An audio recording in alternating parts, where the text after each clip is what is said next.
Hello dear students, कैसे आप सभी? आई होप आप सभी अच्छे होंगे। तो आप सभी का स्वागत है rice smart Hindi YouTube channel पर। तो मैं तरुणा भारद्वाज अब आपको कराऊंगी क्वेश्चंस, जिस क्वेश्चन को करके आप एसएससी सीजीएल 2023 को क्रैक करेंगे, पूरी उम्मीद है। तो आपको पता ही जीएससी क्या है आपका, जीएससी लास्ट में सिलेक्शन दिलवाता है। जीएस की बहुत इंपॉर्टेंट है, इंपॉर्टेंस है आपके सिलेक्शन में, तो इसीलिए हर सब्जेक्ट को पढ़ना है, लेकिन उसके साथ साथ आपको जीएस को भी पढ़ना है। तो हम क्लास स्टार्ट करेंगे, इससे पहले हम जानकारी देंगे आपको ये कि बच्चों प्ले स्टोर से आप राइस स्मार्ट का ऐप डाउनलोड कर लीजिए, क्योंकि वहां पर आपके लिए complete SSC solution batch start हो चुका है। और इस बैच में आपको मिलती है 3 घंटे की हर रोज लाइव क्लास। उसके बाद आपको study material, daily class test, weekly test, monthly test, semester test, doubt clearing session, generic topic videos, बहुत सारी चीजें आपको मिलने वाली है। एक बार आप डाउनलोड कीजिए, सब्सक्रिप्शन लीजिए, उसके बाद पढ़िए, फिर देखना आपको इसी बार आप अपना सिलेक्शन करेंगे पूरा। अब बात करते हैं इस कोर्स की। ज्यादा जानकारी के लिए आप 82822709 तो इस नंबर पर बच्चों कॉल कर लेना। और जब आप इस कोर्स में सब्सक्रिप्शन लेंगे तो मेरा कोड यूज कर लेना TB500। TB500 कोड को यूज करने से आपको सब्सक्रिप्शन फी में काफी डिस्काउंट भी मिलेगा। तो ये रही कोर्स की जानकारी। इसके साथ ही साथ YouTube की हम बात करते हैं तो बच्चों YouTube पर आ चुका है आपके लिए guaranteed batch, SSC CGL guaranteed batch start हो चुका है, जिसमें आप पूरे 60 दिन जब आप क्लास लेंगे तो आप सिलेक्शन पूरा कर लेंगे। आपका ये पूरी उम्मीद है और ये वादा भी है, लेकिन आपको मेहनत करनी है हमारे साथ, टाइम इन्वेस्ट करना है राइस स्मार्ट के साथ, और पूरी ईमानदारी से सिलेक्शन लेना है, पूरी ईमानदारी से सिलेक्शन पर फोकस रखना है। तो गारंटेड बैच स्टार्ट हो चुका है, इसके बारे में हम थोड़ी सी जानकारी दे देते हैं, कब किस टाइम कौन सी क्लास होगी। तो सबसे पहले आपको 8 बजे इस चैनल पर मिलेगी करंट अफेयर की क्लास, मंडे से सैटरडे तक लेंगे अखिलेश सर। फिर आपको 9 बजे मिलेगी मैथ्स की क्लास, जिसको लेंगे मंडे से सैटरडे तक श्याम सर। फिर आपको मिलेगी 10:30 बजे वोकैब की क्लास, मंडे से सैटरडे तक, जो लेंगी महिमा मैम। इसके बाद आपको 11 बजे मिलती है रीजनिंग की क्लास, मंडे से सैटरडे तक अजय सर लेंगे। आपको पढ़ाएंगे 12 बजे कंप्यूटर की class, Dhirendra sir, Monday to Saturday. तो हर सब्जेक्ट की क्लास इस बैच में आपको मिलनी है। फिर आपको जीएस की बात करें तो मंडे और ट्यूसडे को हिस्ट्री पढ़ाएंगी सोनम मैम 3 PM पर। 3 PM पर ही मैं तरुणा भारद्वाज वेडनेसडे और थर्सडे पढ़ाऊंगी आपको ज्योग्राफी 3 PM पर ही, लेकिन फ्राइडे और सैटरडे को राहुल सर पढ़ाएंगे आपको बायो या केमिस्ट्री। उसके बाद आपको 4 PM पर मंडे से सैटरडे तक इंग्लिश की क्लास मिलेंगी, जिसको आप पढ़ेंगे महिमा मैम के साथ। फिर आप पढ़ेंगे 5 PM पर मैथ्स की क्लास, मंडे से फ्राइडे हंसराज सर के साथ। 6:30 बजे आप पढ़ेंगे रीजनिंग श्याम सर के साथ, मंडे से सैटरडे तक। फिर आप पढ़ेंगे 7:30 बजे फिजिक्स की class, Monday to Saturday Ghanshyam sir के साथ। फिर आप पढ़ेंगे 9:30 बजे जीके स्टडी की क्लास, मंडे से सैटरडे तक हिमांशु सर के साथ। तो ये रही जो अब चल रहा है यूट्यूब पर गारंटेड बैच। तो आप पूरे अपने डेडिकेशन के साथ, पूरी मेहनत के साथ, पूरे जोश में आकर इस कोर्स को पढ़िए, और हम गारंटी देते हैं कि आप इसी बार सिलेक्शन लेंगे।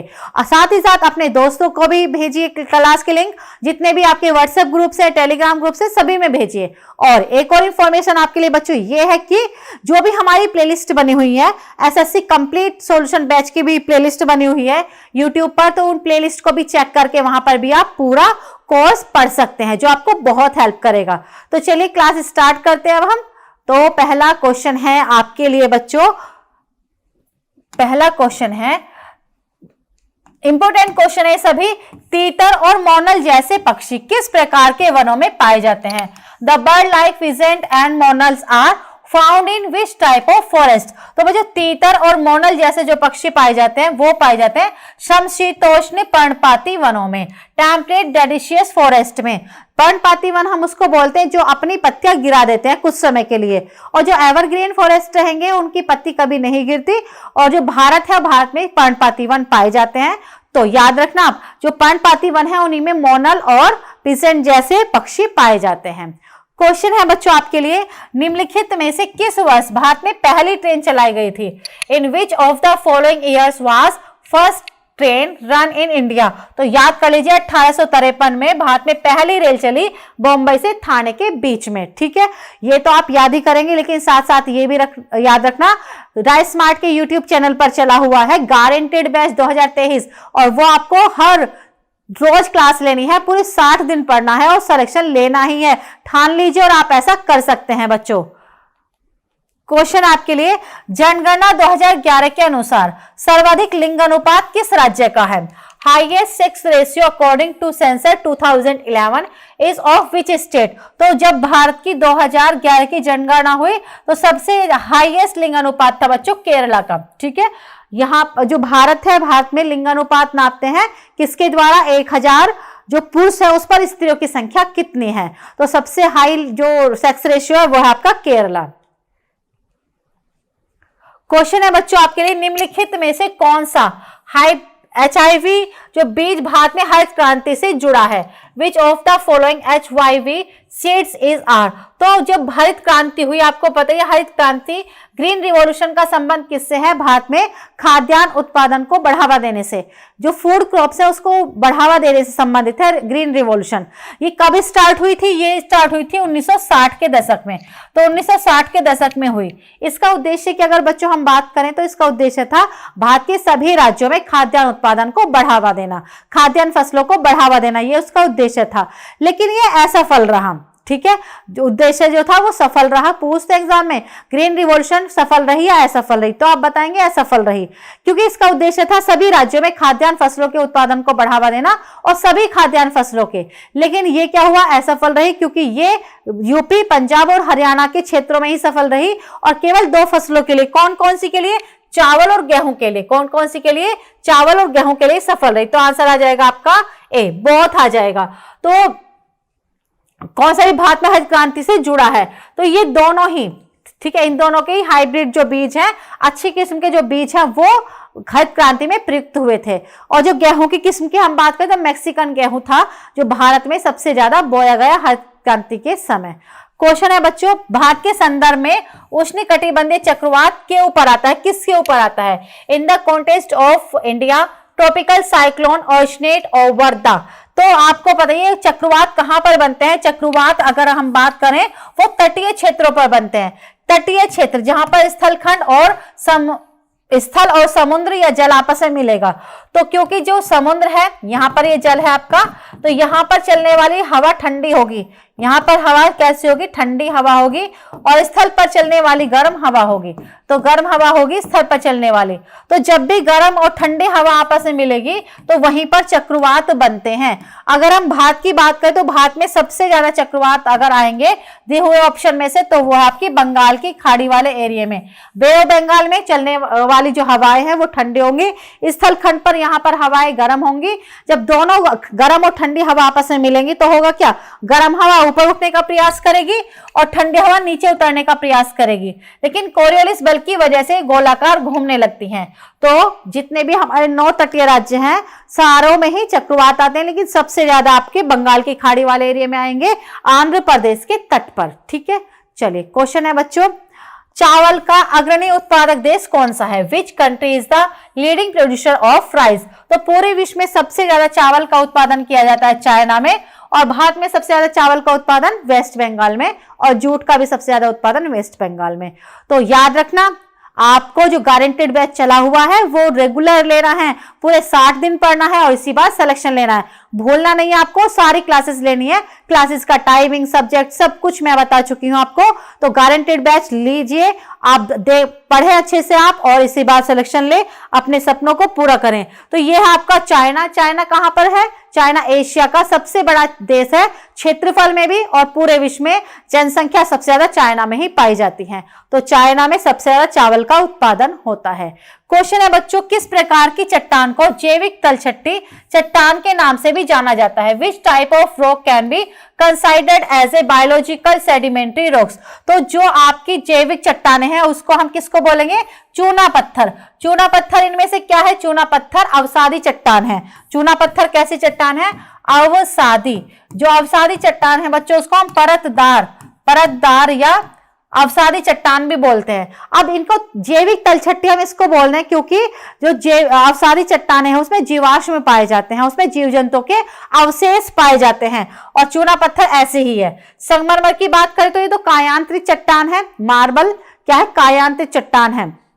ग्रेनाइट आग्नेय चट्टान है, तो आप याद रखना सबसे ज्यादा जीवाश्म मिलते हैं अवसादी चट्टानों में। अवसादी चट्टानों को ही परतदार चट्टाने कहा जाएगा या तलछट्टी चट्टाने कहा जाएगा, ठीक है, याद रखना। तो चूना पत्थर, खड़िया, ये सभी तलछट्टी ही चट्टाने हैं। तो चलिए, जोगोई चोलोम किस शास्त्रीय नृत्य के दो मुख्य भाग हैं? Jagoi and Cholom are the two main divisions in which classical dance. तो जागोई और चोलम किस शास्त्रीय नृत्य के हैं? तो वो है आपका मणिपुरी। जो मणिपुरी राज्य है उस वहीं पर होता है आपका मणिपुरी क्लासिकल डांस। तो जोगोई और चोलम इसी के दो मुख्य भाग हैं। याद कर लीजिए, classical dance, national park, dams, reverse, peaks, passes, जो दर्रे हैं, काफी क्वेश्चन एग्जाम में आते हैं और मैं वही क्वेश्चन आपको ज्योग्राफी की करा रही हूं जहां से क्वेश्चन आते हैं और जो क्वेश्चन आए हुए हैं। और एक बात याद रखना बच्चों, लाइव क्लास में तो आप आते ही हैं, रिकॉर्डेड क्लास में भी आप कमेंट कर सकते हैं। हम आपके कमेंट्स का रिप्लाई करेंगे। जो भी डाउट्स है, जो भी क्वेश्चन है, किसी भी तरह की कोई बात है, आप टेलीग्राम चैनल को भी ज्वाइन कर लीजिए। और याद रखना, प्लेलिस्ट का लिंक दिया हुआ है डिस्क्रिप्शन बॉक्स में, तो प्लेलिस्ट जरूर पढ़ा करो रिवीजन के लिए। जो हम पहले पढ़ा चुके हैं पूरे बैच में, उसको जरूर पढ़ना है आपको। पूरा हर सब्जेक्ट वाइज, टॉपिक वाइज हम पढ़ा चुके हैं, तो प्लेलिस्ट बन चुकी है उस बैच की भी, आप जरूर पढ़ें। तो चलिए, क्वेश्चन है, निम्नलिखित में से कौन से स्थानीय पवन है? Which of the following is a local wind? तो बच्चों, जो भारत में चलती है, भारत में क्या चलती है? लू चलती है भारत में, ठीक है, मई और जून के महीनों में। तो कुछ पवनें ऐसी होती है जो किसी किसी देश में चलती हैं और कुछ समय के लिए चलती हैं। तो ऐसी पवनों को हम बोलते हैं लू, ठीक है, स्थानीय पवन। इनमें आ जाएगी लू, खमसिन, सिराको, फ्राइजेम, नॉर्दर, ये सभी लोकल विंड्स हैं। कोई ठंडी होती है, कोई गर्म होती है। भारत में चलने वाली लू तो गर्म पवन है, ठीक है। ये कहां चलेगी? उत्तर पश्चिमी भारत में। इवन पूरे भारत में नहीं चलती है, दक्षिण भारत में ही नहीं चलती, उत्तर पश्चिमी भारत और पाकिस्तान के कुछ हिस्सों में ये चलती है, ठीक है बच्चों। तो हैं आप पूरे जोश में, पूरे डेडिकेशन के साथ इसी बार करना है सिलेक्शन। इसीलिए याद रखना, 60 डेज का जो आपका गारंटेड बैच चला हुआ है वो आपको पूरा पढ़ना है, पूरा समझना है। एक भी क्वेश्चन किसी भी सब्जेक्ट का मिस नहीं करना है। आइए, तो याद रखना, पश्चिमी हवाएं जो वेस्टर्लाइज है, और ये कौन सी है आपकी? ये आ जाएंगी सनातनी पवनों में। सनातनी पवन या आपकी परमानेंट विंड्स या ग्रहीय पवनें जो पूरे पृथ्वी पर चलती हैं, पूरे साल भर चलती हैं, कभी भी अपनी दिशा नहीं बदलती हैं।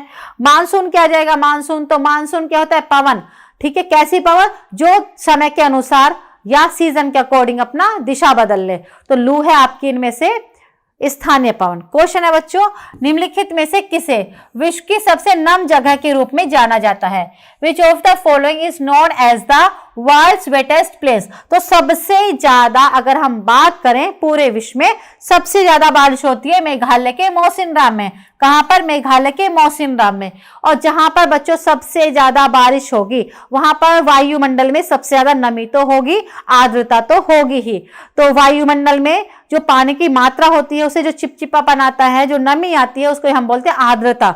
और सबसे ज्यादा बारिश होती है मेघालय के मौसिनराम में, तो वो है आपका मौसिनराम। अगर आपसे क्वेश्चन में आए किस महाद्वीप को नम महाद्वीप या आर्द्र महाद्वीप या किस महाद्वीप में सबसे ज्यादा आर्द्रता पाई जाती है, वो तो दक्षिणी अमेरिका हो जाएगा। लेकिन लोकल प्लेस की अगर हम बात करें, स्थान शब्द जब हो, तो वो आ जाएगा मेघालय का मौसिनराम। यहाँ पर पूरे विश्व में सबसे ज्यादा बारिश होती है, ये है आपका मेघालय। यहाँ पर पहले चेरापूंजी में सबसे ज्यादा बारिश होती थी, लेकिन अब मौसिनराम में सबसे ज्यादा बारिश होती है बंगाल की खाड़ी के मानसून के द्वारा। यहाँ पर हुआ क्या? गारो खासी जयंतिया पहाड़ियां हैं। गारो खासी जयंतिया पहाड़ियों से टकराकर यहाँ से जो भी मानसून उठता है, जो भी जलवाष्प उठती है, वो गारो खासी जयंतिया पहाड़ियों से टकराकर यहीं पर बारिश कर देती है। अगर यहाँ पर गारो खासी जयंतिया पहाड़ियां नहीं होती, तो जो यहाँ से जलवाष्प उठता है, जो यहाँ से मानसून उठता है, वो पूरे भारत में बारिश करता है। लेकिन ऐसा नहीं हुआ। तो आपसे क्वेश्चन बनता है कि मेघालय के मौसिनराम में सबसे ज्यादा बारिश होती है पूरे विश्व में, वो किस प्रकार की वर्षा है? तो याद कर लीजिए, वो पर्वतीय वर्षा का एक प्रकार है। और वो किस कारण वर्षा हो रही है? गारो खासी और जयंतिया पहाड़ियों की वजह से वो बारिश हो रही है।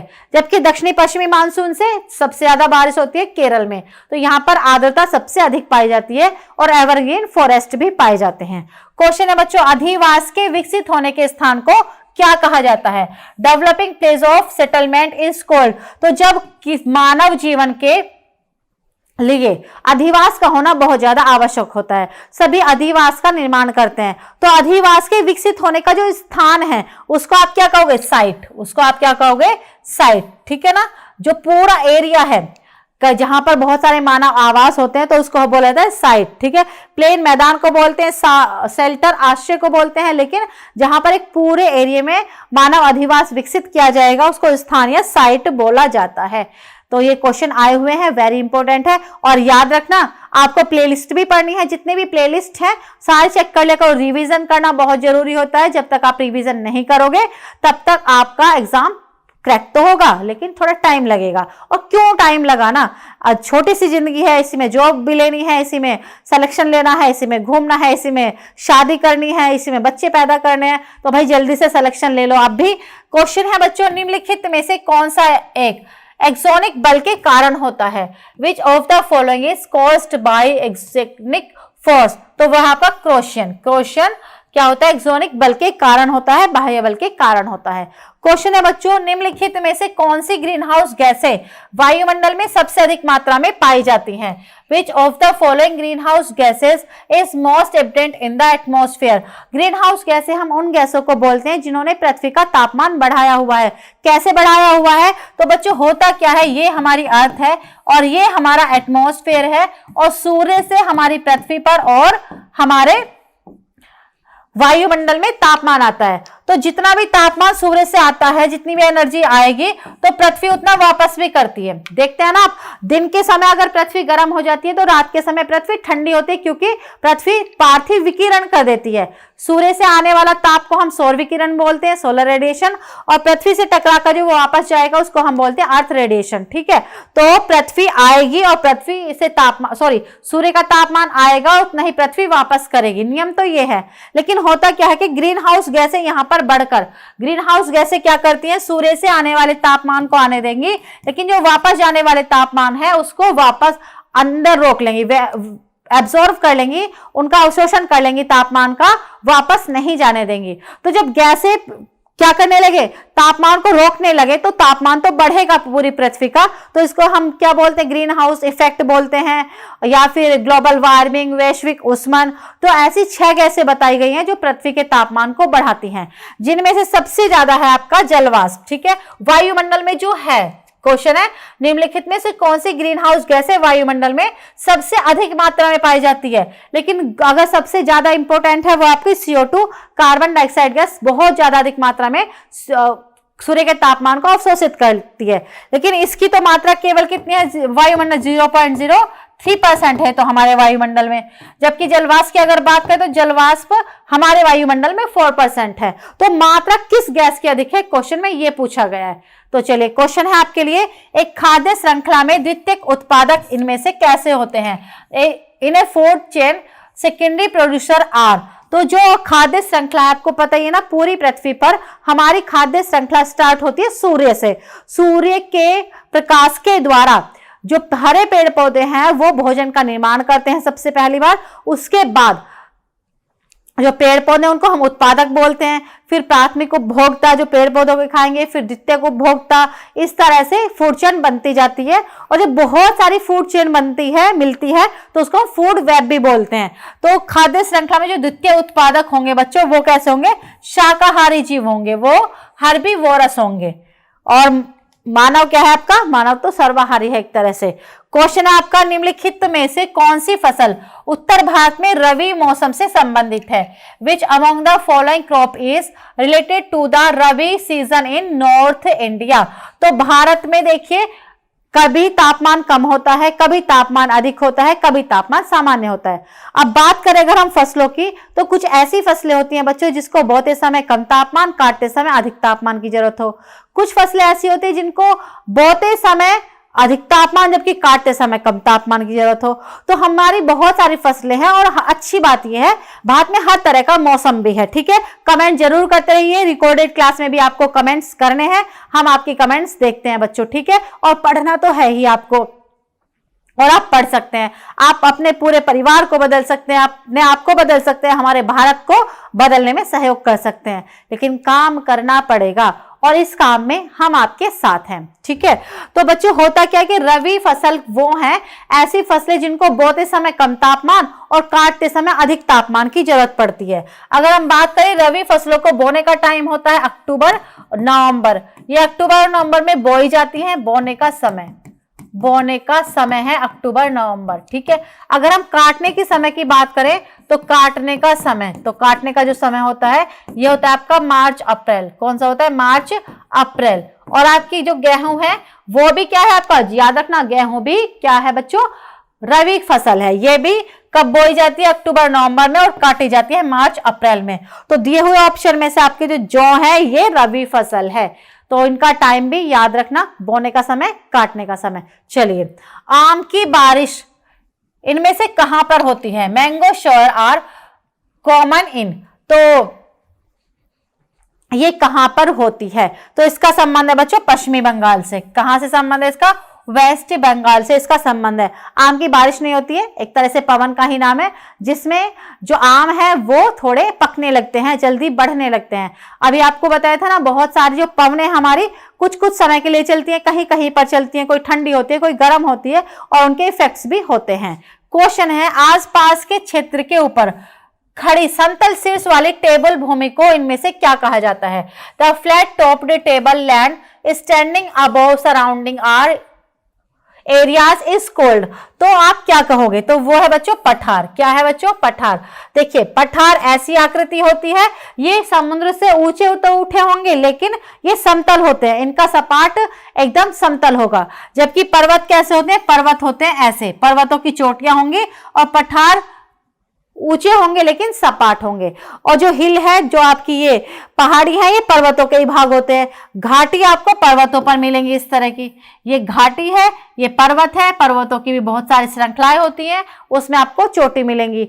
तो जितने भी हम पर्वत, पठार, मैदान, इन सब की चोटियां हम नापते हैं, ऊंचाई नापते हैं, गहराई नापते हैं, तो कहां से नापते हैं? ये आपका ओशन है, ये आपके मैदान है, फिर ये पठार है ऊंचा उठा, ये पर्वत है, ये घाटियां हैं, समुद्र के नीचे ये गर्त हैं। ठीक है ना, इस तरह की उच्चावच है ये हमारी पृथ्वी पर।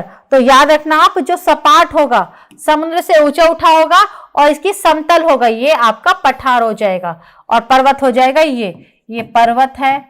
और समुद्र के अंदर जो स्थलखंड मिलेगा वो आपका क्या मिलेगा? वो आपके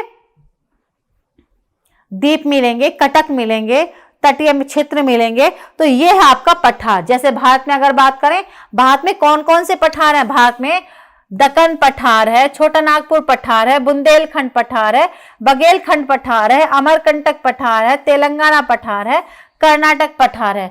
और पर्वतों की बात करें तो हिमालय पर्वत है, सतपुड़ा, विंध्याचल, अरावली, पूर्वी घाट, पश्चिमी घाट, नीलगिरी पर्वत, सतपुड़ा पर्वत। तो भारत में पर्वत भी है, पठार भी है, डेजर्ट भी है, प्लेन भी है, तटीय मैदान भी है, और आइलैंड्स भी हैं। इनको हम बोलते हैं प्राकृतिक स्थल रूप। क्वेश्चन है बच्चों, हरित क्रांति से पहले चरण में HYV बीजों का उपयोग राज्यों के किस समूह के अधिक संपन्न लोगों तक सीमित था?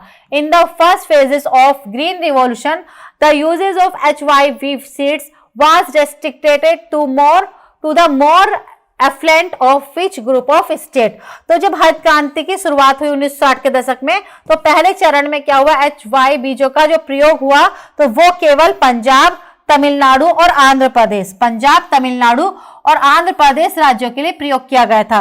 और याद रखना, हरित क्रांति सफल नहीं रही थी, हरित क्रांति असफल रही थी, क्योंकि हरित क्रांति का उद्देश्य था भारत के सभी राज्यों में सभी तरह के खाद्यान्न फसलों के उत्पादन को बढ़ावा देना, लेकिन वो बच्चों असफल रही थी, याद रखना। और 1960 में हुई, और भारत में हरित क्रांति के जनक कौन थे? डॉक्टर स्वामीनाथन, ये भी याद रखना आप। तो ये थी बच्चों आज की क्लास। तो क्लास तो खत्म हो चुकी है, लेकिन आप कमेंट्स जरूर करें, पढ़ें जरूर, और बहुत ही इंपॉर्टेंट इंफॉर्मेशन आपके लिए ये है। सबसे पहले इंफॉर्मेशन ये है बच्चों, ये मैं आप पढ़ा रही हूं आपको गारंटेड बैच में, जो 60 दिन चलेगा हमारे यूट्यूब चैनल पर। राइस स्मार्ट जो यूट्यूब चैनल है वहां पर ही चल रहा है, और आपको पता ही है सारी क्लासेस का मैंने दे दिया है आपको टाइमिंग वगैरह, तो दोबारा से देख लेना। दूसरा, जो हम पढ़ा चुके हैं गारंटेड बैच CGL का, SSC का, तो आप वो भी एक बार चेक कीजिए, प्लेलिस्ट में है, सारी क्लासों को देखें। और मेरी ज्योग्राफी की भी क्लासेस हैं आपकी, तो सारी प्लेलिस्ट में बनी हुई है, कब कब मैंने क्लास ली, किस किस बैच में ली, तो सारी क्लासेस आप पढ़ें और आप अपना एग्जाम क्रैक करें। इसके साथ ही इंफॉर्मेशन बच्चों आपके लिए ये है, हमारे राइज स्मार्ट ऐप को आप डाउनलोड कर लीजिए प्ले स्टोर से। वहां पर आपके लिए लाइव बैच रहेगा, कंप्लीट SSC सॉल्यूशन बैच, जिसमें आपको मिलेंगी हर रोज 3 घंटे की live class, study material, daily class test, weekly test, monthly test, semester test, doubt clearing session, generic topic videos. और इस कोर्स की ज्यादा जानकारी के लिए अभी कॉल कर लीजिए आप 82827099 इस नंबर पर, ठीक है।